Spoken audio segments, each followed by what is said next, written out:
नमस्कार मित्रों, आपके अपने YouTube चैनल में आपका स्वागत है। आज की जो कहानी है ये बड़ी ज्ञानवर्धक है। इसका नाम है पाप की गठरी। पाप हर इंसान करता है। ऐसा इस संसार में कोई भी व्यक्ति नहीं है जो पाप नहीं करता हो। लेकिन पाप की गठरी किसके सर पे रखी जाती है? कौन है वो व्यक्ति जिसके सर पे पाप की गठरी रखी जाती है और वो संसार का सबसे बड़ा पापी होता है? आज की कहानी में आप इसको जानेंगे। आज की जो कहानी है बड़ी पावन और पवित्र कहानी है। ऐसा कहा जाता है कि इस कहानी को जो इंसान ध्यान लगाकर और मन से सुनता है उसके जीवन से समस्त प्रकार के पाप दोष नष्ट हो जाते हैं। उसके जीवन में चाहे उस व्यक्ति ने कितने भी पाप किए हों, कितने भी बुरे कर्म किए हों, उन सभी से उसको मुक्ति मिल जाती है और वो निर्दोष निरपापी हो जाता है। कहा जाता है कि जिस तरीके से गंगा में नहाने से पाप दोष नष्ट होते हैं, उसी तरीके से इस कहानी को ध्यान मग्न होकर सुनने से, चित्त मगन होकर सुनने से सभी पापों से मुक्ति मिल जाती है। जाने अनजाने में पाप हर व्यक्ति करता है। इस संसार में ऐसा कोई व्यक्ति नहीं है जो पाप नहीं करता हो। हम ना चाहते हुए भी हमसे पाप हो जाता है और हमें पता ही नहीं चलता कि हम किस पाप के भागीदारी बन जाते हैं। कहानी शुरू करने से पहले जो लोग हमसे नए जुड़े हैं वो हमारे चैनल को सब्सक्राइब करें। एक समय की बात है कि कदली वन में एक मोर और मोरनी रहते थे। उनका जीवन बड़ा सुखमयी था। दोनों पति पत्नी अपना जीवन सुखी गुजार रहे थे। उनके जीवन में कभी कोई संकट नहीं आया था। वो दोनों कभी ये जानते नहीं थे कि दुख होता क्या है, संकट होता क्या है, इस बारे में दोनों को भान भी नहीं था। उनका जीवन बड़ा सुखमयी था। लेकिन कहते हैं ना कि सुख के बाद हमेशा दुख आता है। कुछ ऐसा ही मोर मोरनी के साथ होने वाला है। एक दिन की बात है कि आसमान में काले काले बादल मंडराने लगते हैं और पूर्व दिशा से जोरदार तूफान उड़ता हुआ आता है। जोरदार बवंडर आता हुआ दिखाई देता है। तब मोर और मोरनी उड़कर एक वट वृक्ष में जाके बैठ जाते हैं। वो वट वृक्ष काफी गहरा वट वृक्ष था। उस वट वृक्ष में काफी सारे जीव जंतु रहते थे। काफी सारे पक्षियों के घोंसले थे। काफी सारे पक्षियों के छोटे छोटे बच्चे थे।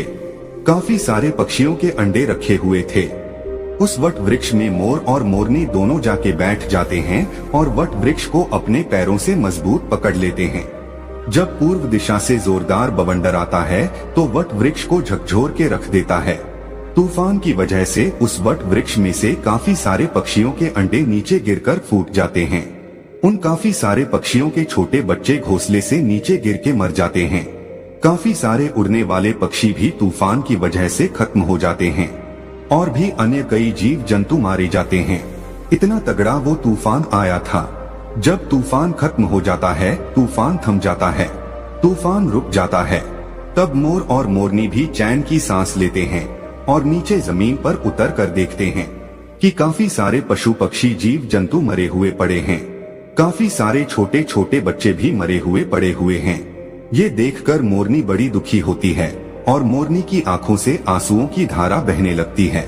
मोरनी मोर से कहती है कि पिया जी, आज हमसे बड़ा भारी पाप हुआ है और हम बड़े भारी पाप के भागीदारी बन गए हैं, क्योंकि हमारे रहते हुए इतने सारे पक्षी, इतने सारे पक्षियों के अंडे और पास में इतने सारे जीव जंतु मरे पड़े हैं।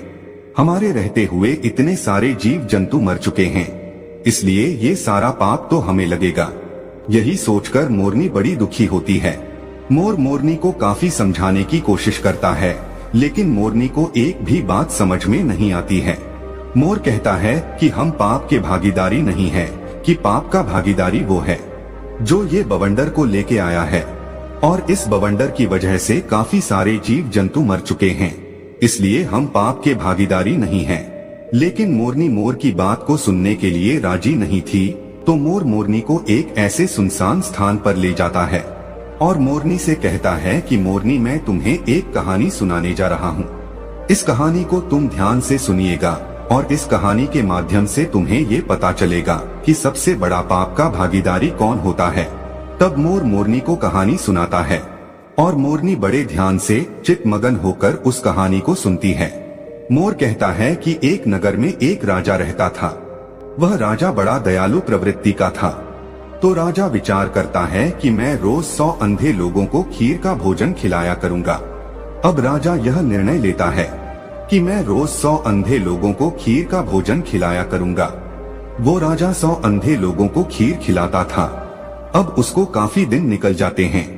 काफी समय से वो अंधे लोगों को खीर खिलाता रहता है। लेकिन एक दिन की बात है कि जिस दूध से वो राजा खीर बनवाया करता था, उस खीर में एक सांप जाता है और सांप उस दूध में मुंह दे करके उसमें जहर उगल देता है। इस घटना का किसी को पता नहीं था कि दूध में सांप ने जहर मिला दिया है। फिर उस दूध की खीर बनाई जाती है और खीर बनाने के बाद उन 100 अंधे लोगों को खिला दी जाती है। जैसे ही वो 100 लोग खीर खाते हैं तो उनकी मृत्यु हो जाती है, वो लोग खत्म हो जाते हैं। जब राजा को ये पता चलता है कि जिन अंधे लोगों को राजा खीर खिलाया करता था, उन लोगों की खीर खाने से मृत्यु हो गई है, तो राजा बड़ा दुखी होता है। वो राजा ये आदेश देता है कि सबकी जांच की जाए, इन खीर खाने वाले अंधे लोगों की मृत्यु कैसे हुई है। अब राजा के सैनिक ये जांच करते हैं तो जांच में ये पाते हैं कि सांप का विष मिल जाने से इन लोगों की मृत्यु हुई है। अब राजा ये आदेश देता है कि सांप का जहर मिलाने वाला कौन है। फिर से राजा के सैनिक जांच पड़ताल करते हैं और जांच पड़ताल में यह पाते हैं कि किसी ने भी जहर नहीं मिलाया है। उस जांच पड़ताल में ये पाते हैं कि किसी भी मनुष्य ने, किसी भी व्यक्ति ने खीर में जहर नहीं मिलाया है। उनको ये पता चलता है कि कोई काला सर्प यहाँ पर आया था और उसने इस दूध के अंदर जहर मिला दिया है। उसके बाद राजा बड़ा दुखी होता है और राजा सोचने लगता है कि इन 100 लोगों की हत्या का पाप मुझे लगेगा।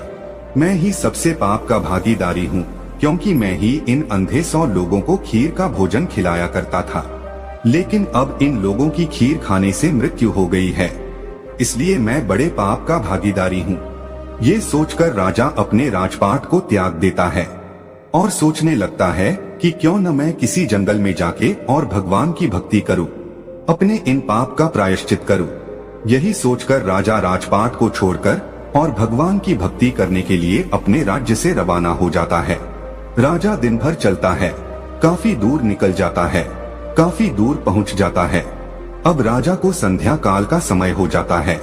तब राजा एक नगर में जाता है और नगर के चौपाल पर काफी सारे लोग बैठे हुए थे। उन लोगों से जाके वो राजा पूछता है कि भाई, इस नगर में कोई ऐसा व्यक्ति है जो भगवान की भक्ति करता हो, ईश्वर पे विश्वास रखता हो? यदि ऐसा कोई इस नगर में व्यक्ति है तो आप मुझे बताइए, क्योंकि मैं ऐसे लोगों के घर ही जाके रुकूंगा जो भगवान में विश्वास रखते हो और भगवान के भक्त हो। तब चौपाल में बैठे हुए लोग कहते हैं कि मुसाफिर, हमारे इस नगर में सिर्फ एक ही घर ऐसा है जहां एक बहन और एक भाई रहता है। दोनों बहन भाई रहते हैं। वो लोग भगवान के बड़े भक्त हैं और भगवान पे बड़ा विश्वास रखते हैं। हमारे पूरे नगर में वही एक घर है। चौपाल में बैठने वाले लोग उस राजा को उन बहन भाइयों के मकान का पता बता देते हैं और वो राजा उनके घर भी चला जाता है और उन बहन भाई के घर पे जाके वो राजा रात्रि ठहरने का निवेदन करता है। दोनों बहन भाई राजा से कहते हैं कि मुसाफिर, हम भी भगवान के भक्त हैं, आप भी भगवान के भक्त हो, बिल्कुल आप हमारे घर रुक सकते हैं। वो राजा दोनों बहन भाई के घर वहाँ पे रुक जाता है। जब सुबह का वक्त होता है तो राजा अपने बिस्तर से खड़ा होता है तो राजा देखता है कि उस घर में रहने वाली जो बहन थी वो भगवान के मंदिर में बैठी हुई है और ध्यान मग्न है। उस लड़की का रोज का ही नियम था कि सूर्य उदय होने से पहले वो अपनी पाठ पूजा संपन्न कर लेती थी और जल्दी भोजन बना के अपने भैया को खिलाकर और काम करने के लिए भेज देती थी। लेकिन उस दिन वो लड़की काफी समय तक ध्यान में मगन थी। वो लड़की अपनी ध्यान साधना तोड़ने का नाम नहीं ले रही थी। काफी समय निकल जाता है, सूर्य सर पे आ जाता है, तब वो लड़की अपनी पूजा से उठती है। जैसे वो लड़की पूजा से उठती है तो उसका भाई उससे कहता है कि बहना, आज तुमने पूजा में बड़ा टाइम लगा दिया है, मुझे काम पे जाना था, मैं भी काम पे नहीं जा पाया और हमारे घर पे ये मुसाफिर है, ये भी भोजन करके कहीं दूर जाते, लेकिन तुमने अपनी पूजा पाठ में बहुत समय लगा दिया है। वो लड़की अपने भाई से कहती है कि भैया, मैं धर्मराज के दरबार में थी और धर्मराज किसी ऐसे व्यक्ति का फैसला करने वाले थे उस फैसले को सुनने के लिए मैं काफी लेट हो गई। तब उस लड़की का भाई कहता है कि ऐसा क्या देख लिया तुमने धर्मराज के दरबार में, जिसके कारण तुम इतनी लेट हो गई। तब वो लड़की कहती कि भैया, एक नगर का राजा 100 अंधे लोगों को खीर खिलाया करता था, और वो खीर बनाने वाले दूध में एक दिन एक काले सांप ने जहर मिला दिया, विष मिला दिया, और जब उस दूध की खीर बनी और उन 100 अंधे लोगों ने उस खीर को ग्रहण किया तो उन सब अंधे लोगों की मृत्यु हो गई। अब धर्मराज ये फैसला करने वाले थे कि पाप का भागीदारी कौन है, वो राजा है या वो नाग जिसने दूध में विष मिला दिया था, या फिर वो लोग हैं जो रसोई में काम कर रहे थे, जिन्होंने दूध को उघाड़ा छोड़ दिया था, दूध पे ढक्कन नहीं रखा था। अब इन 3 लोग का धर्मराज फैसला करने वाले थे कि पाप का भागीदारी कौन है। तीनों ही बराबर के दोषी हैं, तो पाप का भागीदारी आखिर कौन है, राजा है या सांप है या रसोइया। इसी फैसले को सुनने के कारण मैं लेट हो गई थी। उस लड़की की इस बात को वो राजा भी सुन रहा था। जब राजा ने इस बात को सुना तो राजा अपनी बात को सुनकर और बड़ा चकित होता है। राजा सोचने लगता है कि ये सारी घटना मेरी है। तब राजा इस बात को और जानने का इच्छुक होता है, और वो राजा उस लड़की के पास जाता है और उस लड़की से कहता है कि बेटा, क्या फैसला हुआ, आखिर कौन है पाप का भागीदारी। राजा इस बात को उस लड़की से पूछता है तो लड़की कहती है कि आज कोई फैसला नहीं हो पाया है, फैसला कल होगा, कल इसका फैसला होगा कि पाप का भागीदारी कौन है। अब राजा उन दोनों बहन भाइयों से कहता है, क्या मैं एक दिन और आपके घर रुक सकता हूँ। इस बात को सुनकर दोनों बहन भाई हंसी खुशी उसको रुकने के लिए कहते हैं कि मुसाफिर, आप हमारे मेहमान हैं, आप जितने दिन चाहे उतने दिन हमारे घर में रुक सकते हैं। वो राजा इसलिए रुकता है कि दूसरे दिन वो जानना चाहता था कि फैसला क्या आता है, कौन है पाप का भागीदारी, राजा है या सांप है या रसोइया है। इसी बात को जानने के इच्छुक राजा दोनों बहन भाइयों के घर भी रुक जाता है।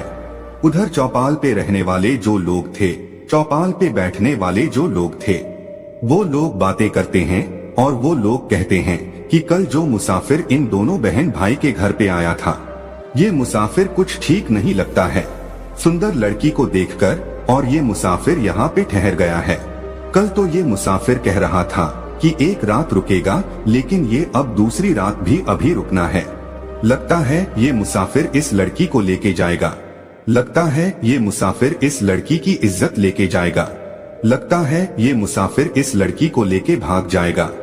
इस तरह की बातें चौपाल पे बैठने वाले लोग करते हैं। चौपाल पे बैठने वाले लोगों की इन बातों को वो राजा भी सुन लेता है, लेकिन राजा उनको कोई जवाब नहीं देता है।